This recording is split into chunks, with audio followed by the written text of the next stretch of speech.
everyone, Amer back with a continuation of the big ranking list. My voice is holding up, at least for the time being. I've been sick for a few days. Hopefully it's coming through well enough. I'm going to do my best to enunciate, and we're going to pick up right where we left off.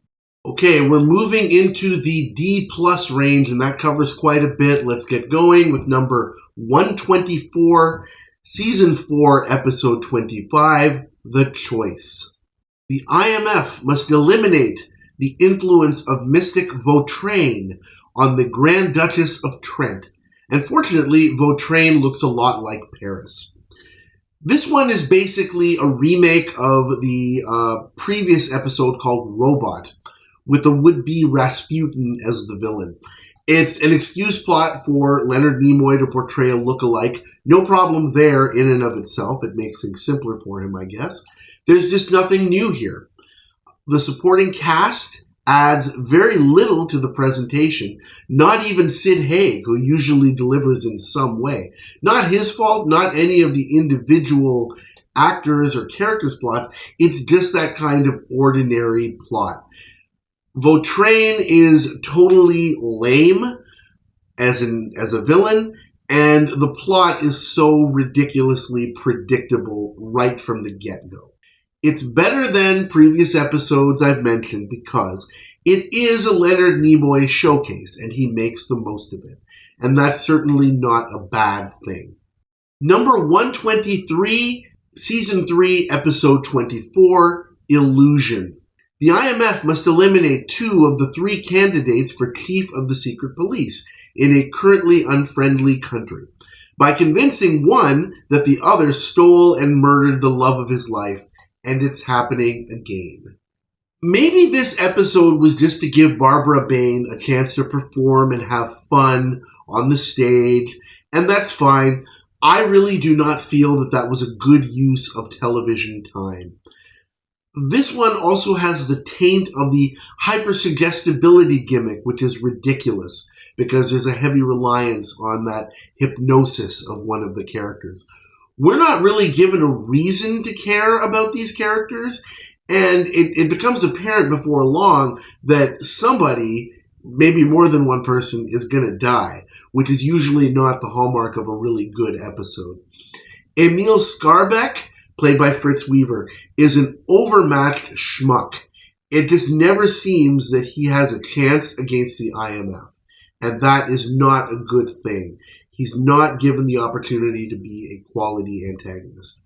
This one is better than previous episodes because it does have excellent manipulation by the IMF.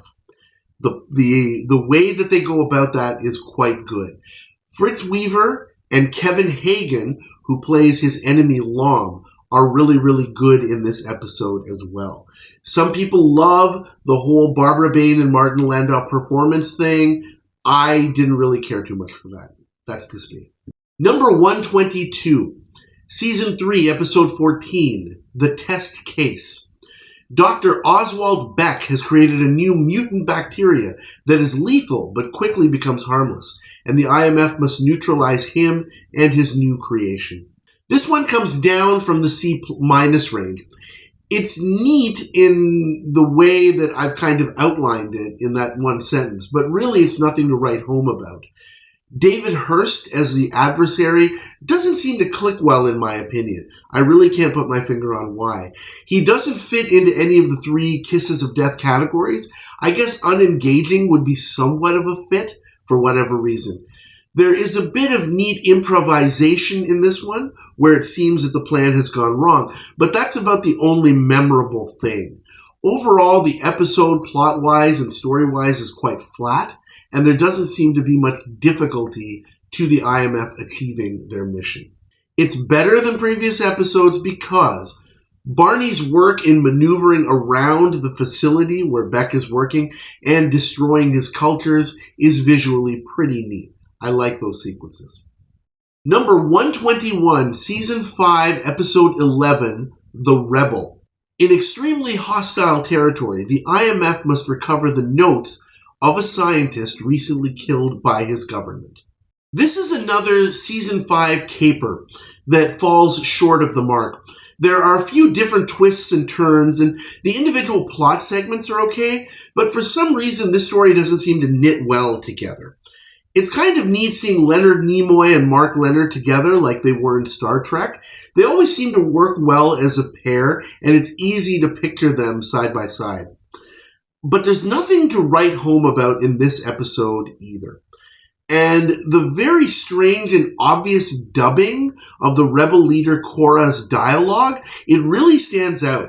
And it gives this episode a really bad vibe, and it makes it even more disjointed than it actually is. The only real high spot in this one is when the mole who's working actually against Korra is revealed. This one is better than the test case in earlier episodes because of Davana Brown, who plays Irina, who actually has the information that the IMF is looking for. The tunnel and statue escape towards the end of the episode is also visually very, very neat. I like that sequence. Number 120, Season 6, Episode 8, Underwater. Mobster George Berlinger has an upcoming deal to sell a huge load of diamonds, but they were stolen by one of his lieutenants and hidden underwater. The IMF must recover the diamonds and put Berlinger out of business. This one has a couple of high spots, and it's not totally boring, but it's a slow mover at several points, especially with the actual underwater scenes that are quite plotting. Fritz Weaver as Berlinger is wasted yet again, and in the end he becomes a complete schmuck. And we get yet another, yeah, we totally got you, and all that stuff we did for the last 40 minutes, this filler, ending. And Berlinger's henchmen actually provide the better entertainment in this one. Jeremy Slate as Frederick Hoffman, his lieutenant, isn't bad, but he doesn't have a lot to do other than act catatonic due to the effect of Berlinger's truth serum. And then he spends the rest of the episode diving, so there's that. It's better because of Fritz Weaver, despite the fact that his great effort is wasted. And Barney has a very neat action sequence when breaking Hoffman out of Berlinger's facility. That part of it was really cool. Number 119, Season 5, Episode 13, The Hostage. Paris is captured by revolutionaries while on a mission, playing an American tycoon, and the IMF must free him while also trapping the dangerous rebel leader Robert Siomny. Lou Antonio is well cast as Siomny, the main antagonist in this one. But it seems just way too easy a win for the IMF at the end. It's a decent plot, but for whatever reason, it feels like it's mostly the team throwing stuff at the wall and hoping something sticks. And I mentioned in my review that they are reacting to what's going on, rather than acting and making things happen on their own, which is problematic in this and other episodes. There are a lot of plot contrivances and needless tactics to fill the hour, including a whole bunch of empty threats by the IMF, which just come off as completely silly.